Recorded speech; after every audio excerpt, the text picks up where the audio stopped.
গঙ্গা মিশনের উদ্যোগে মিনমঙ্গল উৎসবের আয়োজন করা হয়েছিল ত্রিবেণী বিটিপিএস ওঙ্কারতলা শ্রী রামানুজ সীতারাম মঠে। বিনামূল্যে স্বাস্থ্য পরীক্ষা শিবির থেকে শুরু করে নানা সেবামূলক আয়োজন করা হয়েছিল। এদিন অনুষ্ঠান থেকে প্রদান করা হয় গঙ্গা স্বচ্ছ রাখার জন্য বিশেষ নৌকা, পরিবেশ ও বাস্তুতন্ত্র রক্ষার জন্য সচেতনতার বার্তা দেওয়ার পাশাপাশি অনুষ্ঠান মঞ্চ থেকে বিতরণ করা হয় পাখির বাসা। বিভিন্ন স্কুলে পড়ুয়ারা যাতে পরিশ্রুত পানীয় জলের সুবিধা পায় সেই উদ্দেশ্যে বেশ কয়েকটি পরিশ্রুত পানীয় জলের মেশিন তুলে দেওয়া হয়। এদিন অনুষ্ঠানে উপস্থিত ছিলেন গঙ্গা মিশনের কর্ণধার প্রহ্লাদ রায় গোয়েঙ্কা।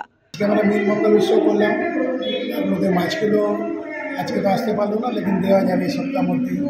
তাছাড়া আমরা কিছু 10টা ওয়াটার ফিল্টার দিয়েছি, ওয়াটার কুলার দিয়েছি, পাখির বাসা দিয়েছি। এটা চলতে থাকবে আমাদের যখন গঙ্গা হরিকা চালু হবে 15 জুন।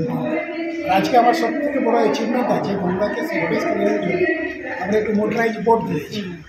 এখানে আমরা অনেক জায়গায় দেখছি জলকুম্ভি হয়ে যায়, কিছুদিন করে চলে আসে জল কম হলে। ওটা কী আছে, অক্সিজেন কিনে নেবে, ওকে যেন আমরা সরাতে পারবো, পরিষ্কার করতে পারবো। আমার টার্গেট আছে এখান থেকে পুরো হাবলি পর্যন্তই আমরা পরিষ্কার রাখতে পারি। তাহলে যে ভিজুয়াল গন্দগি আছে ভিতরে, তো দেখুন আমাদের হাতে আমরা খুব, যেহেতু গঙ্গার সমস্যা আছে আমরা খুব শুদ্র লোক আছি, কিন্তু অ্যাটলিস্ট আজকে মানুষ দাঁড়িয়ে তো আছে, গাছকে নিয়ে দাঁড়িয়ে আছে, পাখির বাসা নিয়ে মানুষ শুনছে, কোথায় ভ্রমণই করছে, অনেক লোক সঙ্গে কথাবার্তা করছে। তো এটা কন্টিনিউটি রাখতে হবে।